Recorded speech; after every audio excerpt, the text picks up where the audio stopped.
ng China isang araw matapos isagawa ang civilian mission ng atin ito coalition sa Baho de Masinloc na nasa exclusive economic zone ng Pilipinas.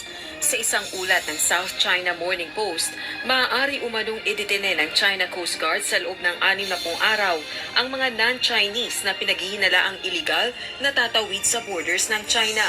Magiging epektibo umano ang regulasyon sa Hunyo. Binatikos naman ng Philippine Coast Guard spokesperson for the West Philippine Sea na si Commodore J. Tariela ang direktiba ng China at tinawag na iligal. Anya, maituturing itong harassment Tariela. dahil nasa mismong exclusive economic zone ng Pilipinas ang mga Pilipinong mangisda at tayo ang may karapatan sa West Philippine Sea batay sa international law at United Nations Convention on the Law of the Sea o UNCLOS. Dagdag pa nito, naninindak lang ang China upang wag magpatuloy ang civilian-led mission sa Baho de Masinloc. Ayon naman kay Magkabayan Black Lawmaker, House Deputy Minority Leader at ACT Teachers Party List Representative Franz Castro, Pilipinas ang may karapatang dumakip sa trespassers. Galing lang kayo at China dumaldal. ang trespassing sa ating territorial waters at exclusive economic zone. So ano ngayon? Ilang kongresista naman ang nagpahayag ng paghanga sa mga sibilyan na naglayag sa Baho de Masinloc o Panatag Shoal sa gitna ng pagigipit ng China. Si Lanao del Sur 1st District Representative Sia Alonto Adyong, House Assistant Minority Leader. Ito problema ko. Sige. Buti nga yan, nag-warning ng Ito China. Na, nag-warning na China. Hulihin kayong lahat. Subukan ninyo. Yeah. Ulitin yung ginagawa ninyo. Kasi Bumbahin tayo sana naman kayo Huwag ng na tayo China. magpaikot-ikot ng Chinese pa. Tayo yan. Kayo lang naman ang gumagawa ng gulo eh. Hindi naman ang China eh. Dahil sa bida-bida nitong atin ito at dahil sa kaya nga. pabayaan ng Coast Guard na pinayagan nila to, na alam nyo na ngang nag-aaway tayo dyan, na sana'y sensitibong matter yan. Kita nyo ha, you know that this is a sensitive matter. You know why?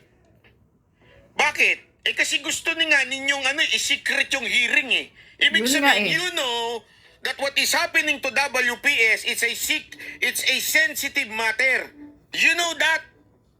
Kaya nyo nga isi-secret yung meeting eh. O isi-secret yung hearing eh. Because sensitive na ho ito eh. Diba? Tama mali? O.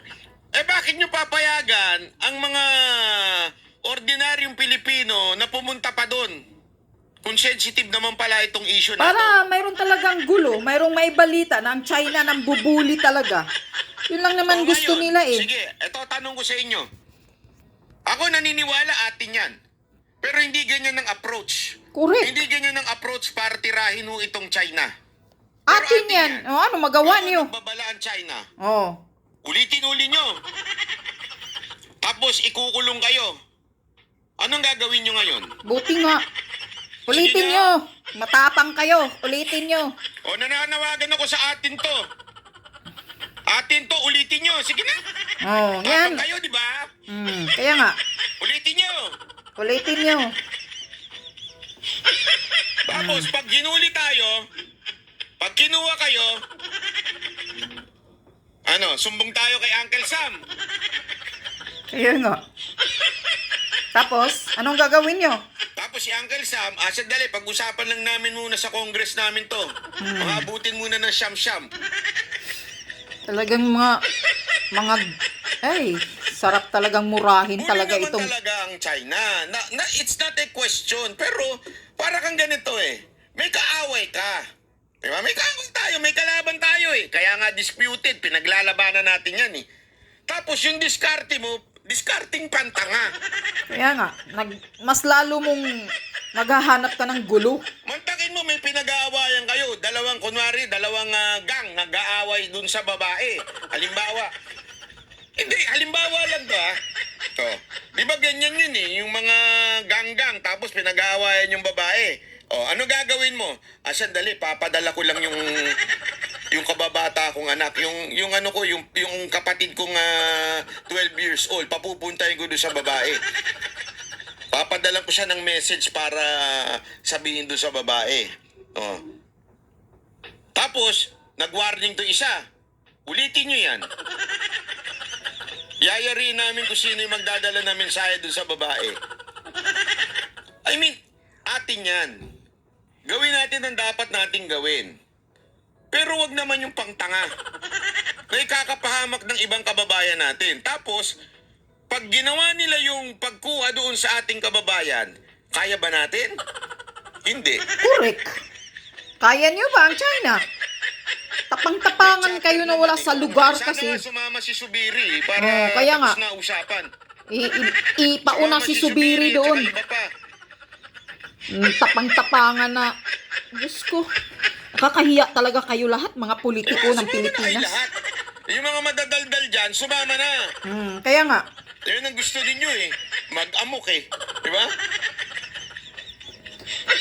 Pakitang tao para sasabihin ng mga tao na, oh, iboto natin to kasi Tatandaan nyo, matapang negotiating hanayupak. Deal. O, di ba? Sa poker, alam niyo yung poker? Yung poker, di ba? Hindi mo pwedeng puro bluff lang ng bluff ang gagawin mo. I-all in ko na to. I-all in ko na to. Mambabluff ka naman, Anyway, okay. Diyan lang. Sige. Ulitin nyo. Punta kayo doon. Nag-warning na ang China. Ulitin nyo. Mangisda pa kayo doon. Tingnan natin. Wala namang, hindi naman natin binibigay sa China yan eh. Oo, atin yan eh. Pero kayo mas lalo yung pinapalala yung gulo. Disputed na nga. Gusto nyo pa talagang gulo ng guluhin. Sige nga, subukan nyo. Punta kayo ulit. Ikaw, Subiri, matapang ka eh, di ba? Nagsisigaw-sigaw ka eh. Na ikaw, tayo ang may karapatan. O sige nga, punta ka doon. Tapang kayo, pero yung mga itlog ninyo ay nagbubudlot sa loob. Hanggang salita lang kayo, hanggang bunganga lang kayo, pakitang tao nyo lang talaga na, ating to. Oo, ating to, itong dagat. Kailangan tayo ang may karapatan dahil ating to. Atin to. Sige, subukan nyo, magpunta kayo doon. Pagbombahin kayo ng China, ano? Anong magagawa ninyo? Mag-away kayo? May laban ba kayo? Tanga din kayo, no? Mga tanga.